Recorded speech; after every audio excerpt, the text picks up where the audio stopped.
Flitcroft, many congratulations again. Just 2-0 reflect your dominance? It's possibly 2-0 at half time, but I thought it was one of the most dominant performances I've had at home for 38 minutes of that game, and that's what I wrote on the board, at half time. I ignored the last 7 minutes of the first half because they give the lot in that 38 minutes of total dominance first half. The players would give the lot, and they were we couldn't press with that aggression for only 7 minutes of the first half. So we was on top. I mean, Danny Mayer, down that side caused them all sorts of problems. With the link up with Huss, I thought Huss was outstanding with his quality. I thought we should have respected his corners and his dead ball situations even more.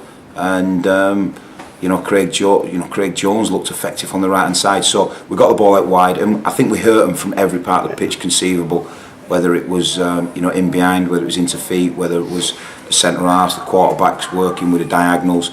It was a real complete performance the first half, and then the second half, I'm just happy with how things panned out. I think they're out on the feet at times. I think we've hurt that team in many different ways, and at times you've still got Danny Mayer on the pitch to cause effect, and I've been really pleased with the players that I said it in programme notes. We've had quite a few games now, and they've all kept themselves right.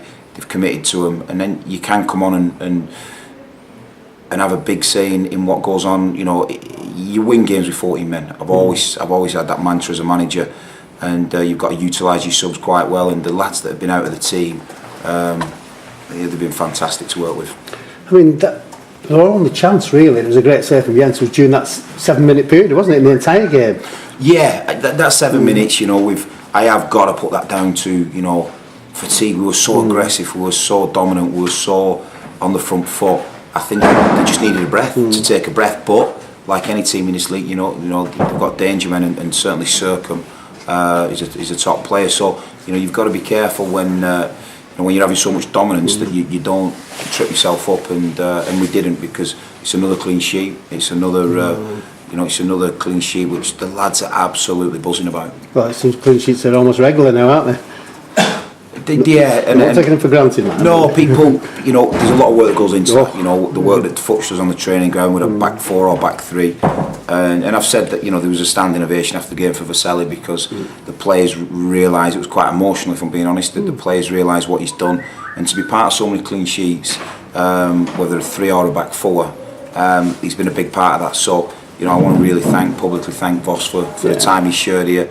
Barring the first 2 or 3 games, he's been exceptional, and I know he's got a lot from the experience, but the lads have enjoyed working with Voss, and he's become part of the family here. I said to Jens there that as he's seen him from behind him, as he's seen him sort of, if you like, get better and better, he said, have you used that wonderful cliche, as a boy become a man, so to speak? Yeah, without a doubt. I talk about 21s football a lot, and Alan Moore, he's playing real men's football, and you've got men out there who make good, intelligent decisions, experienced decisions, and sometimes they can school you. But Voss he's become a player. I really think he's become a player here with his time at Bury, like Hallam has, and then you've got the opportunity to work with Danny Rose, and the guy he just epitomises what football's lost at times. He epitomises hard work. I think every fan and every person who grafts hard for a living sees what Danny Rose is about, and he closes down and harasses you, and he'll get opportunities just off the back of endeavour.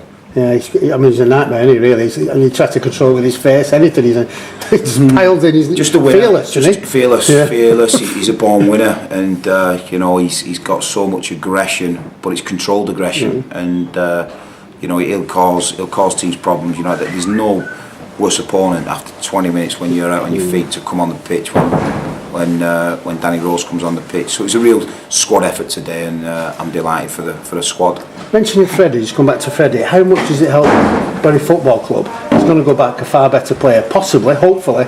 Mick McCarthy might think, well, let's give him a go. For next time you go down and ask Mick, have you got anybody else we can have, or anybody else? I think usually you get your players back from a loan signing, and you sit down and you find out what the training will like, what the tempo will like, and you try and learn off of what went on. So if Mick speaks to Freddie, and when he speaks to Freddie, I'm sure he'll say some positive things about us, and the way the club's handled themselves, and the way and the way Freddie's been, but he's been part of a real winning format, and you know, he should be proud of his performances for Bury Football Club, because sometimes League Two's tough, you know, when you've been in the Championship as a player, but I think that first month got him used to it and got him focused for it, and then after that he's been excellent.